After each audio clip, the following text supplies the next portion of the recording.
Friends, welcome back to my channel.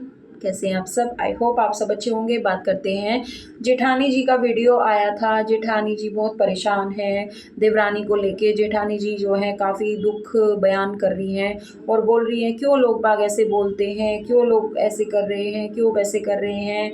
तो जेठानी जी, कुछ टाइम पहले आपका ओपिनियन भी अपनी देवरानी के लिए काफ़ी अलग था। जब तक देवरानी उस घर में थी, जब तक देवरानी उनके अगेंस्ट नहीं बोली थी, तब तक आप काफ़ी कुछ बोलती थी देवरानी के लिए भी और जो शकुनी मामा के लिए भी। शकुनी मामा के तो आज भी आप काफ़ी बड़ी जो है वो आपके लिए बहुत बड़े दुश्मन है। आपके पता नहीं उन्होंने ऐसा क्या कर दिया। और जो आपकी जो पर्सनल लाइफ की जो भड़ास है वो आप अपनी शकुनी मामा पे मतलब आप इतनी खुश होती हैं उन चीज़ों को देख के कि वाह कितना अच्छा है। और दोनों अकेले रह गए, बेटे उनके चले गए, पोतियाँ उनकी चली गई, बहू उनकी चली गई। खुशी आपको होती है और मन से खुशी होती है आपको, जेठानी जी मानना पड़ेगा। और जहाँ सपना के लिए कोई वीडियोस वगैरह बनाता है तो अब आपको तकलीफ़ भी बहुत होती है कि भैया उसके अगेंस्ट क्यों बना रहे हो।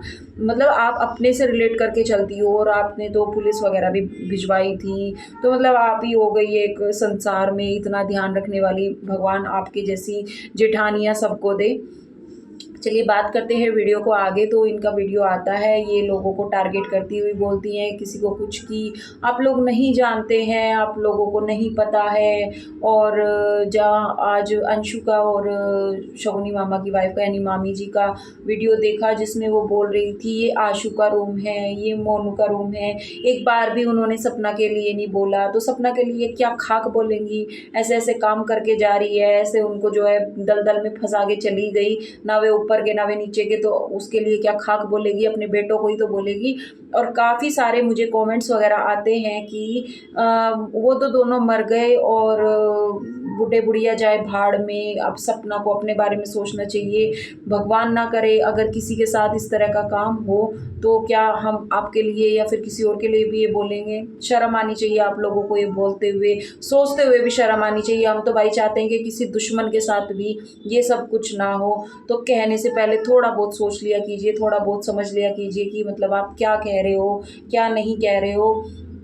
और वो सॉरी, जो सपना के इतने ज़्यादा चहीते बने फिरते हो तो उसी के जाके व्लॉग में जाके उसी को देखो, उसी की तारीफ़ें करो। यहाँ पे किसी को बद्दुआएं मत दो, किसी के लिए कुछ उल्टा सीधा मत बोलो। जिसका जो ओपिनियन है, जिसको जो जहाँ सही लगता है वो वहाँ बोलता है और जो नहीं लगता वो वहाँ नहीं बोलता है।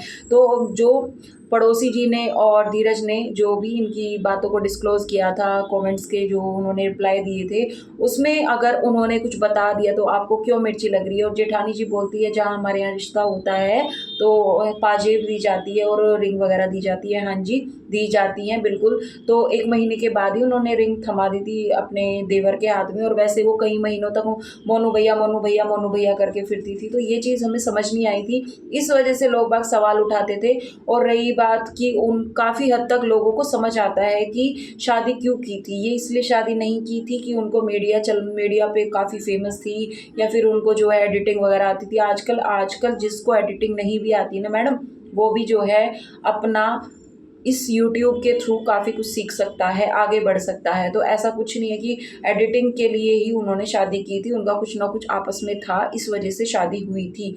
इतना ज़्यादा झेलने के बाद कोई औरत क्यों उस घर में शादी करेगी, वो तो पहले ही चली जाती। और रही बात आज जेठानी जी के मुँह से ही निकल गई, प्रॉपर्टी के लिए इतने बड़े खेत खलिहान नहीं है, आपको भी पता है कि कितना पैसा आता है। तो फिर आपकी देवरानी बस नाक फुला फुला के प्रॉपर्टी प्रॉपर्टी प्रॉपर्टी प्रॉपर्टी क्यों गाती रहती है, गाना क्यों गाती रहती है प्रॉपर्टी प्रॉपर्टी। उसको भी तो थोड़ा बहुत समझाओ, उसको भी थोड़ा बहुत इस चीज़ का एहसास दिलवाओ। भैया इतना ज़्यादा प्रॉपर्टी क्यों करती रहती है, ऐसा कुछ देखा ही नहीं क्या जीवन में जो प्रॉपर्टी के गुणगान ही गाती रहती है। और रही बात पेपरों की, आपके मुंह से निकल गया ना कि देवरानी के पास पेपर हैं, तो इसमें इतना ज़्यादा टेंशन लेने वाली बात क्या है। और अगर हैं भी तो इसमें इतनी बड़ी बात क्या है। ये लोगों के सामने एटलीस्ट बताए तो सही कि भाई हाँ मेरे पास मेरा हिस्सा है। तो फिर इतना रोना धोना किस बात का, इतनी टेंशन किस बात की कि अंशु को दे दिया जाएगा, धीरज को दे दिया जाएगा। उसका तो सामने से सिर्फ यही कहना है कि अंशु ही सब कुछ खा के बैठ जाएगी, है ना। जिसको उसने कह कह के घर से जो भिजवाया था अंशु को, जिस पे वो ब्लेम लगाती है कि वो खुद गई, फिर मुझे बोला कि मैं निकलती हूँ, फिर तुम निकलो, अपन निकलते हैं। तो फिर क्यों एक लड़की पे ब्लेम क्यों डालना, जिसमें कि जेठानी जी आपकी देवरानी की जो प्लानिंग थी वो 2 महीने से जारी थी और वो 2 महीने से उस घर से निकलना चाहती थी। चलिए फ्रेंड्स, वीडियो इतना ही। वीडियो अच्छा लगे प्लीज़ लाइक सब्सक्राइब कमेंट करना और शेयर प्लीज़ कर देना, और प्लीज़ प्लीज़ प्लीज़ वीडियो देखते हो तो सब्सक्राइब भी कर लिया करो। Bye bye, take care.